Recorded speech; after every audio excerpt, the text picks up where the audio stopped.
Chapitre 162. Les conversions humaines d'Élie le pharisien et de Simon fils d'Alphée. Le 13 mai 1945. Par un jardin potager dont tous les sillons commencent à verdir, Jésus entre dans une grande cuisine où les deux Maries les plus âgées, la femme de Clopas et Marie-Salomé, préparent le dîner. Paix à vous. Ô Jésus, Maître! Les deux femmes se retournent et le saluent, l'une tenant un beau poisson qu'elle est en train d'ouvrir, l'autre le chaudron plein de légumes qu'elle fait bouillir et qu'elle avait retiré de son crochet pour voir où en était la cuisson. Leur bon visage un peu flétri, rougi par la flamme et le travail, sourit de joie. Sous l'effet du bonheur, ils semblent rajeunir et embellir. « C'est prêt dans un instant, Jésus. Tu es fatigué? Tu dois avoir faim. » dit sa tante Marie, qui a la familiarité d'une parente et qui, je crois, aime Jésus plus que ses propres enfants. Pas plus que d'habitude, mais je mangerai certainement avec plaisir les bons plats que Marie et toi m'avez préparés, et les autres de même. Les voilà qui arrivent. Ta mère est dans la chambre du haut. Tu sais, Simon est venu. Oh, je suis vraiment contente ce soir. Non, pas complètement parce que... Tu le sais, toi, quand je serai vraiment contente. Oui, je le sais. Jésus attire à lui sa tante, l'embrasse sur le front, puis dit « Je connais ton désir, et je sais que tu envies Salomé sans qu'il y ait de péché. Mais un jour viendra où, comme elle, tu pourras dire « Tous mes enfants appartiennent à Jésus. » Je vais trouver maman. Il sort, monte le petit escalier extérieur qui mène à la terrasse qui, pour une bonne moitié, recouvre la maison. L'autre partie est occupée par une vaste pièce d'où sortent de grosses voix d'hommes et, de temps à autre, la douce voix de Marie, cette voix claire et virginale de jeune fille que les années n'ont pas altérée, cette même voix qui a dit « Je suis la servante du Seigneur » et qui chantait des berceuses à son bébé. Jésus s'approche sans bruit, tout en souriant parce qu'il entend sa mère dire « Ma demeure, c'est mon fils, et je n'éprouve aucune douleur d'être loin de Nazareth, sauf lorsqu'il est parti. Mais s'il est auprès de moi, ah, plus rien ne me manque. Et puis, je ne crains rien pour ma maison. Vous y êtes, vous. »« Oh, regarde, voilà Jésus !» crie Alphée, fils de Sarah, qui, ayant le visage tourné vers la porte, est le premier à y voir apparaître Jésus. « Je suis là, oui. Que la paix soit avec vous tous. Maman. » Il embrasse sa mère sur le front et reçoit son baiser. Puis il se tourne vers ses hôtes inattendus que sont son cousin Simon, Alphée, fils de Sarah, le berger Isaac et ce Joseph que Jésus avait recueilli à Emmaüs après le verdict du Sanhédrin. Nous étions allés à Nazareth, mais Alphée nous a avertis qu'il fallait venir ici, et nous sommes venus. Et Alphée a voulu nous accompagner, ainsi que Simon. Explique Isaac. Cela me semblait trop beau de venir, dit Alphée. Moi aussi, je voulais te saluer, rester un peu avec toi et avec Marie, achève Simon. Et moi, je suis très heureux d'être parmi vous. J'ai bien fait de ne pas rester sur l'autre rive, comme le désiraient les habitants de Kédesh, où j'étais arrivé en allant de Gergesa à Méron, pour revenir ensuite par l'autre rive. Tu viens de là-bas ? Oui, je me suis montré dans les endroits où j'étais déjà allé et encore plus loin. Je suis allé jusqu'à Giscala. Quelle longue route ! Mais quelle récolte ! Sais-tu, Isaac, nous avons été les hôtes du rabbi Gamaliel. Il s'est montré bien bon. Ensuite, j'ai rencontré le chef de la synagogue de la Belle-Eau. Il vient lui aussi. Je te le confie. Et puis, j'ai 3 nouveaux disciples. Jésus sourit, manifestement heureux. De qui s'agit-il ? D'un vieillard de Chorazéine. Je lui ai rendu service autrefois, et pour me montrer son amour, ce pauvre homme, un vrai juif sans prévention, a travaillé la région pour moi comme un parfait laboureur le fait pour son sol. Le second est un enfant de 5 ans, guère plus, intelligent, hardi. Je lui avais déjà parlé la première fois que je suis allé à Bethsaïde, et il s'en est souvenu mieux que les adultes. Le troisième est un ancien lépreux.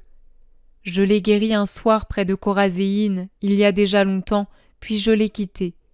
Je le retrouve maintenant parlant de moi sur les monts de Nephtali.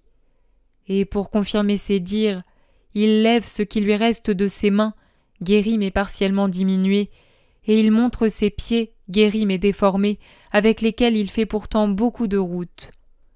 À ce qui lui reste, les gens comprennent à quel point il a été malade, et ils croient à ses paroles accompagnées de larmes de reconnaissance. Il m'a été facile de parler là-bas, parce que quelqu'un m'avait déjà fait connaître et avait amené les autres à croire en moi. J'ai ainsi pu faire de nombreux miracles. Celui qui croit réellement peut tant.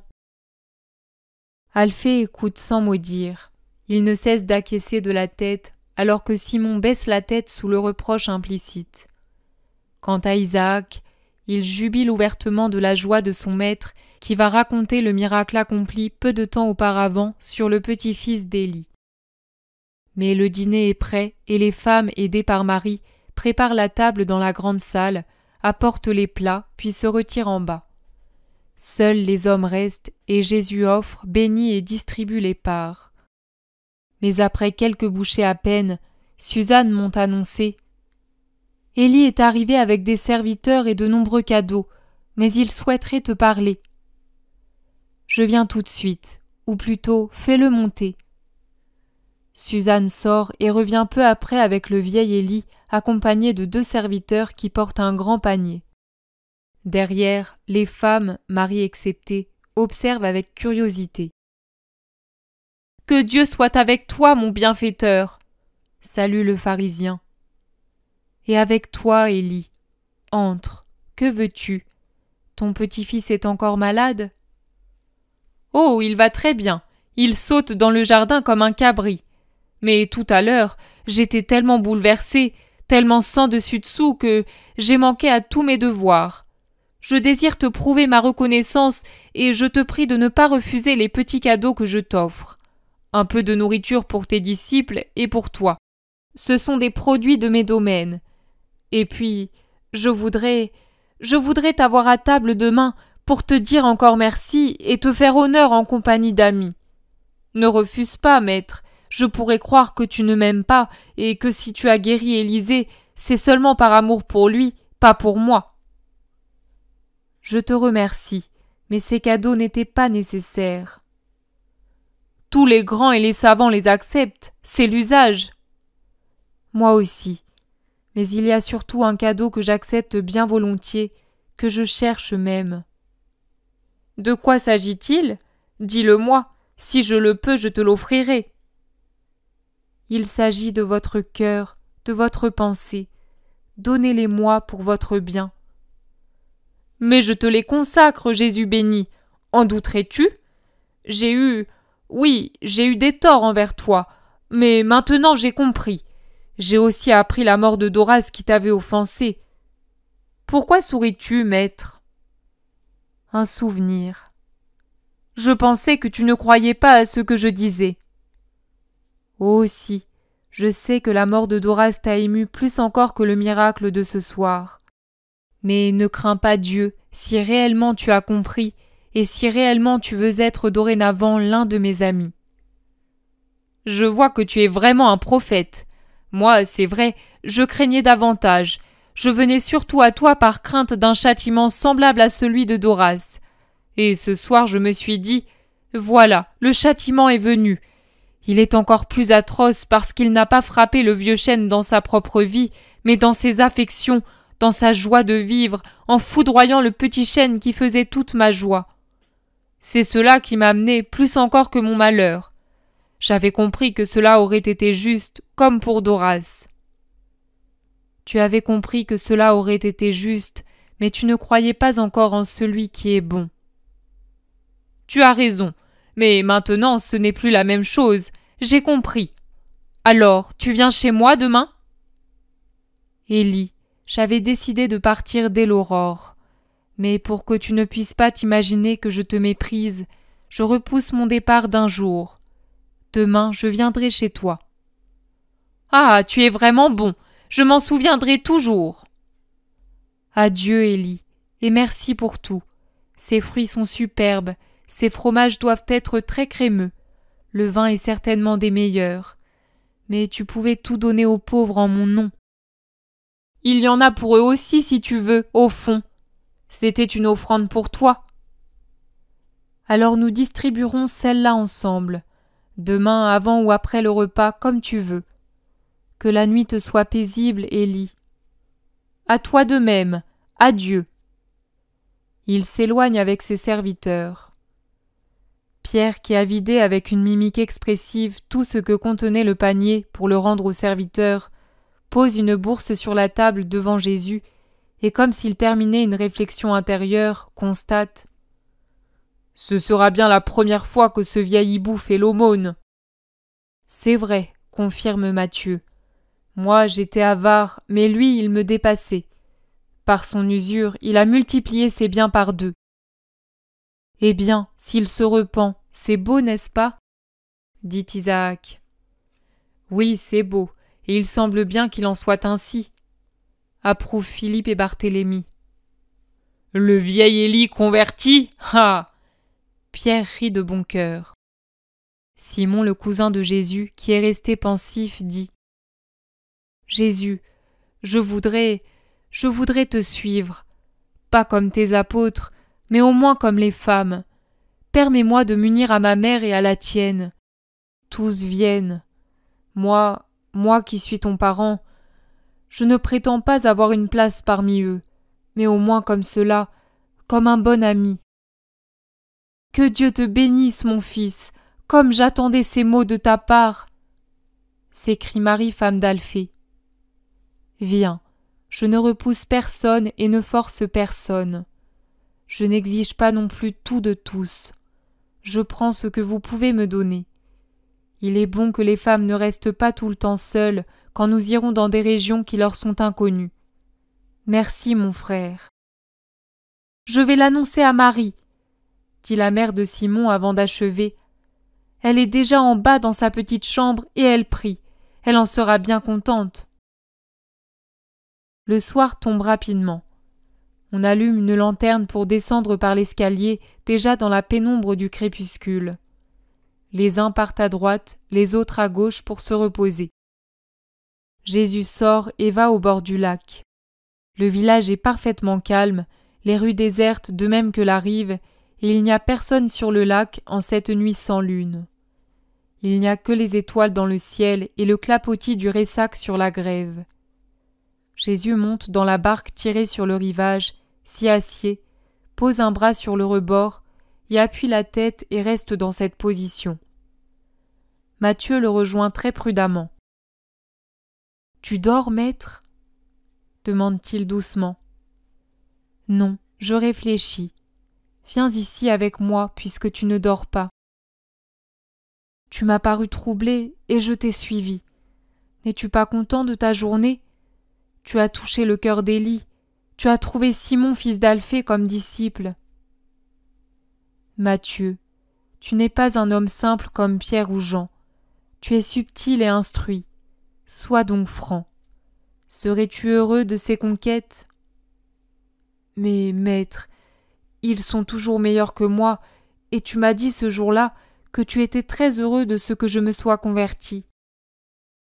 Oui, mais toi, tu t'étais réellement converti, et tu étais franc dans ton évolution vers le bien. Tu venais à moi sans tout un travail de réflexion, tu venais poussé par la volonté de ton âme. Il n'en va pas de même d'Élie, pas même de Simon. Le premier n'est touché que superficiellement. L'homme Élie a été secoué, pas l'âme d'Élie. Elle est restée la même. Une fois retombée l'émotion que le miracle de Doras et de son petit-fils ont suscité en lui, il redeviendra l'Élie d'hier et de toujours. Quant à Simon, Simon lui aussi n'est encore qu'un homme.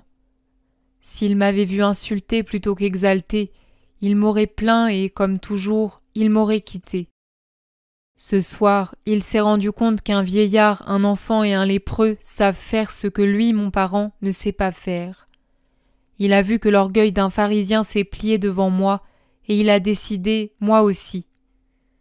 Mais ce ne sont pas ces conversions décidées à la suite de considérations humaines qui me rendent heureux. Elles me dépriment au contraire. Reste avec moi, Mathieu. Dans le ciel il n'y a pas de lune, mais du moins les étoiles brillent. Dans mon cœur ce soir, il n'y a que des larmes. Que ta compagnie soit l'étoile de ton maître affligé. Mais, maître, si je peux, bien sûr, c'est que je suis toujours un grand malheureux, un pauvre bon à rien. J'ai trop péché pour pouvoir te plaire. Je ne sais pas parler. Je ne sais pas encore dire les paroles nouvelles, pures, saintes, maintenant que j'ai abandonné mon vieux langage de fraude et de luxure. Et je crains de n'être jamais capable de parler avec toi et de toi. Non, Mathieu, tu es l'homme avec toute ta pénible expérience d'homme. Tu es donc celui qui, pour avoir goûté d'abord la fange et maintenant le miel céleste, peut parler des deux saveurs, en faire une véritable analyse et comprendre et faire comprendre à tes semblables d'aujourd'hui et de plus tard. Et ils te croiront, justement parce que tu es l'homme, ce pauvre homme qui, grâce à sa volonté, devient l'homme juste rêvé par Dieu. Laisse-moi, moi qui suis l'homme-dieu, m'appuyer sur toi, qui est l'humanité que j'aime jusqu'à quitter le ciel pour toi et mourir pour toi. Non, pas mourir, ne dis pas que tu meurs pour moi. Pas pour toi, Mathieu, mais pour tous les Mathieu de la terre et de tous les siècles. Embrasse-moi, Mathieu, embrasse ton Christ pour toi, pour tous. Soulage ma fatigue de rédempteur incompris. Moi, je t'ai soulagé de ta souffrance de pécheur. Essuie mes larmes, car, Mathieu, être si peu compris, voilà mon amertume. Ô Seigneur, Seigneur, oui, oui. Mathieu, assis auprès du maître qui l'entoure d'un bras, le console par son amour.